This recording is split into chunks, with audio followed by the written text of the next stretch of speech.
But as faith turned to frenzy, the Pope's holy call took on darker forms.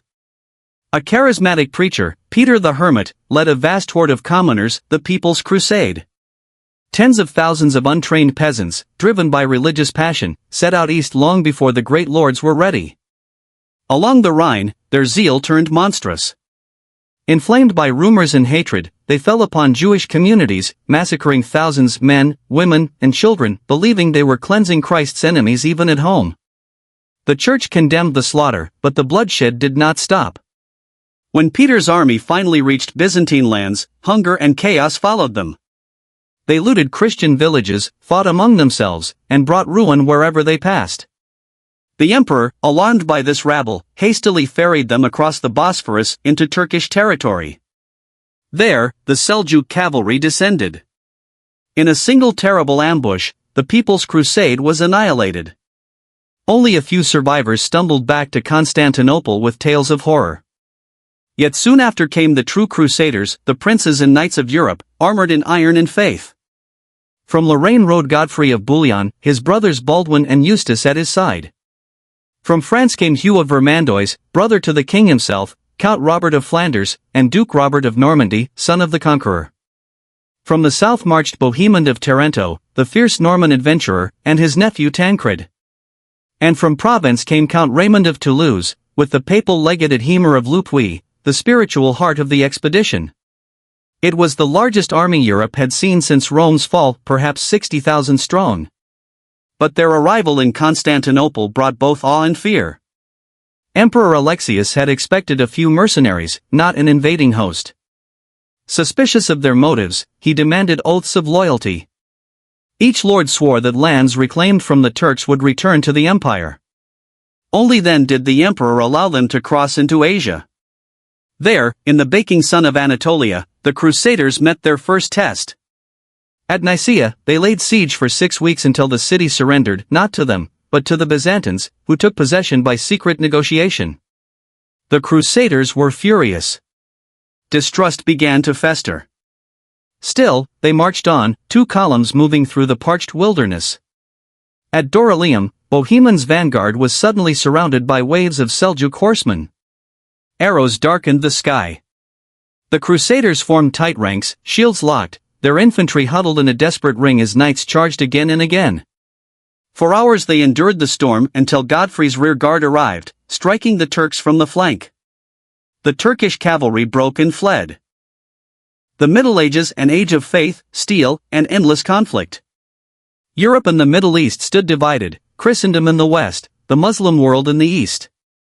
Between them lay an uneasy frontier, where peace was fragile and wore a constant shadow. At the center of this ancient divide stood the Byzantine Empire, heir to Rome's legacy and the guardian of Christianity in the eastern Mediterranean. For centuries, its walls had held back invasions from every direction. But in the 11th century, a new power arose from the steppes of Central Asia, a people destined to shatter the old balance forever. They were the Seljuk Turks. Nomads turned conquerors, they embraced the faith of Sunni Islam and carved an empire stretching from Persia to Anatolia. In 1071, on the plains near Manzikert, their armies met the Byzantines in a battle that would change history. The Byzantine emperor was captured, his army destroyed, and the gateway to Asia Minor lay open. City by city, the Turks advanced. Nicaea, Antioch, and the sacred lands of Christian heritage fell one after another. The Byzantine Empire, wounded and desperate, began to crumble under waves of invasion. Then, in 1095, the Emperor Alexius I Comnenus sent out a cry across the continents, to the west. He begged for aid, for Christian knights to come to the defense of the faith. It was not the first such appeal, but this time, destiny listened. In France, Pope Urban II saw in that plea something greater than a mere alliance.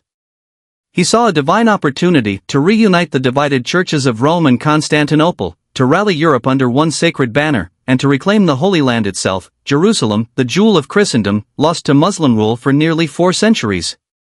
At the Council of Clermont, before a sea of clergy and nobles, Urban took the stage.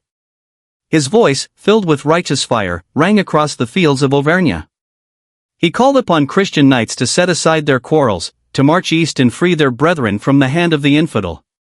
And then, he offered a promise unlike any heard before.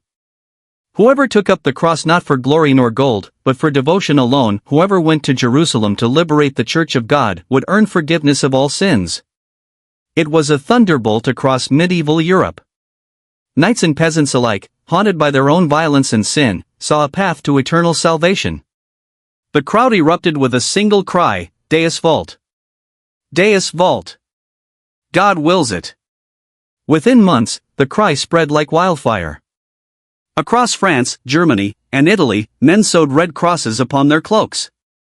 Lords pledged their fortunes, farmers left their fields, and whole families vowed to follow the call of God. They would come to be known as the Crucesignati, the Crusaders. Victory was theirs, hard-won and glorious. The road to the east lay open. Through the burning plains and jagged mountains they marched, losing men, horses, and hope. Yet they pressed on to Antioch, the great city that stood as the gateway to Jerusalem.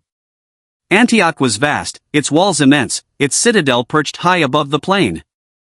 The Crusaders could not encircle it. They could only wait and starve. Months dragged by. Men died by the hundreds, their bodies piled in ditches, their faith tested to its limits. But one night, Bohemond bribed a guard to open a gate. His men scaled the walls in silence, and at dawn, the city fell. The streets ran red. Muslim defenders and Christian civilians alike were cut down. But their triumph was short-lived. Even as they slaughtered their foes, a new threat approached: a great Turkish army under Corbuga of Mosul. The Crusaders, trapped within Antioch's ruined walls, were now besieged themselves. Hunger returned. Despair followed. Many deserted. Even the Byzantine Emperor, misled by false rumors of their destruction, withdrew his forces. Then, at the edge of defeat, a miracle or madness occurred. A peasant claimed to have found the Holy Lance, the spear that pierced Christ's side. Whether forged or real, it set the Crusaders ablaze with renewed faith. They marched out, exhausted but ecstatic, singing hymns beneath their tattered crosses. Visions of saints were said to lead them. The Muslims, disorganized and divided, broke before their charge. The Crusaders had done the impossible, they had won. But their unity did not last. Bohemond claimed Antioch for himself, defying his oath to the emperor. The Crusades' leaders quarreled, its spiritual guide Hemer dead of plague. Only the pressure of the common soldiers forced them to continue, to finish what they had begun. By June of 1099, after 4 years of struggle, they reached the dusty hills of Judea. When Jerusalem appeared on the horizon, many fell to their knees and wept. But the holy city was not theirs yet. Jerusalem's walls were strong, its defenders prepared. The Crusaders numbered barely 12,000, weakened and starving. Their first assault failed. Then, by divine fortune or coincidence, ships from Genoa arrived at Jaffa, bringing timber. The Crusaders dismantled their ships, dragged the wood across the desert, and built siege towers. On the night before the attack, they marched barefoot around the city, singing psalms, believing that God himself marched beside them. Then, on the morning of July 15, 1099, they struck. Godfrey of Bouillon's tower reached the northern wall. His men crossed onto the battlements, and with cries of Deus vult, they poured into the city. What followed was an apocalypse of steel and flame. For 2 days, Jerusalem drowned in blood. Muslims and Jews alike were slaughtered without mercy. The conquerors claimed it was God's will. When the killing finally ceased, the Crusaders fell to their knees before the Church of the Holy Sepulchre. Against all odds, they had done it. The First Crusade had triumphed. Weeks later, they crushed a Fatimid army at Ascalon, securing their fragile prize. Most Crusaders returned home, their vows fulfilled. Only a few hundred knights remained to defend the newborn kingdom of Jerusalem, led by Godfrey of Bouillon, now hailed as the defender of the Holy Sepulchre. Pope Urban II, who had unleashed this storm upon the world, never lived to hear of its victory. He died 2 weeks after Jerusalem's fall. In the years that followed, the Crusaders carved new states from the conquered lands: Jerusalem, Antioch, Edessa, Tripoli. But they were surrounded, isolated, and doomed to struggle for survival. For soon, the Muslim world would unite under new leaders, and wage its own holy war to reclaim the sacred city. The First Crusade was over, but its legacy had only begun, a cycle of conquest and vengeance that would turn the Holy Land into a battleground for centuries to come.